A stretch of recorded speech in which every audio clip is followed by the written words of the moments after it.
Emperor Immanuel church सभी लोगों को राजत्व के पर्व की शुभकामनाएं देता है। प्रभु के पुत्र इस धरती पर अनंत मुक्ति देने के लिए आए थे, लेकिन 2000 साल पहले प्रभु के पुत्र यीशु क्रिस्त ने मृतकों को जीवित किया। फिर भी तब पुनर्जीवित हुए लोग फिर से मर गए। हालांकि उन दिनों में प्रभु के पुत्र ने बीमारों को चंगा किया था, लेकिन जो चंगे हो गए थे वे फिर से मृत्यु के अधीन हो गए। प्रभु के पुत्र ने पिशाच बाधितों को छुटकारा दिलाया था, लेकिन अभी भी मनुष्य पिशाच द्वारा पीड़ित किया जाता है। प्रभु के पुत्र ने 5 रोटियों को 5000 लोगों के लिए बढ़ाया था, फिर भी मनुष्य आज भोजन का भूखा है। तो फिर अनंत मुक्ति क्या है? यदि यह अनंत मुक्ति हमें 2000 साल पहले अपने पूर्णता में दी गई होती तो मनुष्य की मृत्यु नहीं होती। रोग, जीर्णता, बुढ़ापा, मृत्यु ये सब नहीं होते। अगर ऐसा है तो वो संपूर्ण अनंत जीवन क्या है जो वो प्रदान करता है? यह कब प्राप्त होगा? फिर पेतरुस उनसे कहने लगा, देखिए हम सब कुछ त्याग कर आपके पीछे हो लिए हैं। तब यीशु ने कहा, मैं तुमसे सत्य कहता हूं, कोई भी ऐसा नहीं है जो मेरे लिए और सुसमाचार के लिए घर, भाइयों, बहनों, माँ, बाप, बच्चों, खेत सब कुछ को छोड़ देगा और जो इस युग में घरों, भाइयों, बहनों, माताओं, बच्चों और खेतों को 100 गुना अधिक करके नहीं पाएगा, किंतु यातना के साथ और आने वाले युग में अनंत जीवन। अगर ऐसा है तो यहीं पर अनंत जीवन प्राप्त होगा।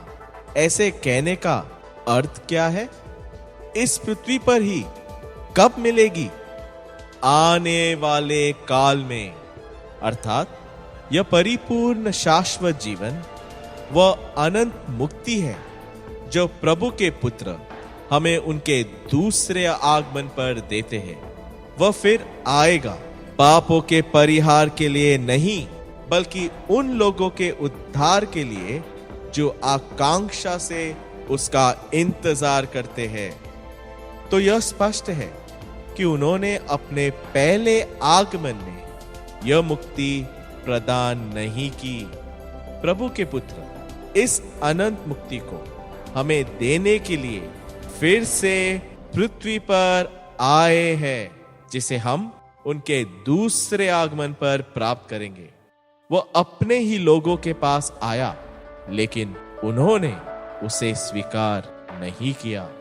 उसने उसे स्वीकार करने वालों को और अपने नाम पर विश्वास करने वालों को प्रभु के संतान बनने की क्षमता प्रदान की। तो अगर हमें उसके नाम पर विश्वास करना है तो प्रभु के पुत्र का नाम क्या है? यशायाह ने प्रवचन किया है। इसलिए प्रभु स्वयं आपको एक संकेत देंगे। एक युवती गर्भ धारण करेगी और एक पुत्र का प्रसव करेगी। वह इम्मानुएल कहलाया जाएगा। चाहे पूरी दुनिया प्रभु के पुत्र द्वारा अपनाए जाने वाले इम्मानुएल नाम का तिरस्कार करे, फिर भी प्रभु के पुत्र कभी भी इस नाम को अस्वीकार नहीं कर सकेंगे।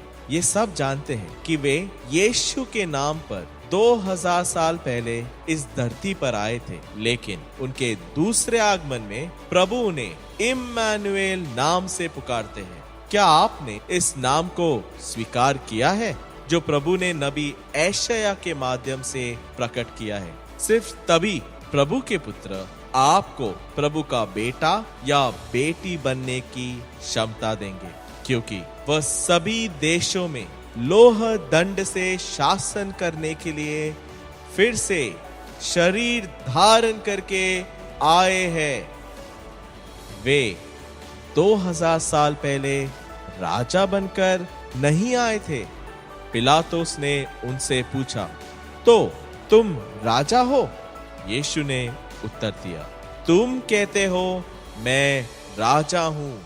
इसी के लिए मेरा जन्म हुआ, इसी के लिए मैं संसार में आया हूं, सत्य का साक्ष्य देने के लिए। जो सत्य से है वह मेरा स्वर सुनता है। जिन्होंने 2000 साल पहले परिशुद्ध कुंवारी मरियम से शरीर प्राप्त किया था, वह एक गौशाले में पैदा हुआ था, प्रभु के राज्य का प्रचार किया, कलवारी के क्रूस पर मर गया और फिर से जीवित हो गया। उसने पृथ्वी पर शासन नहीं किया, लेकिन उनके दूसरे आगमन में प्रभु के पुत्र, राजाओं के राजा और नाथों के नाथ के रूप में इस पृथ्वी पर चक्रवर्ती की तरह मनुष्य शरीर को धारण करके दोबारा आ चुके हैं। ये संतोषजनक वार्ता हम आपको बता रहे हैं, उन लोगों को अनंत मुक्ति देने के लिए जो शरीर के उद्धार के लिए प्रभु के इस पुत्र का आकांक्षा पूर्वक इंतजार करते हैं, मृत्यु को कुचलने और यह साबित करने के लिए कि जीवन सत्य है।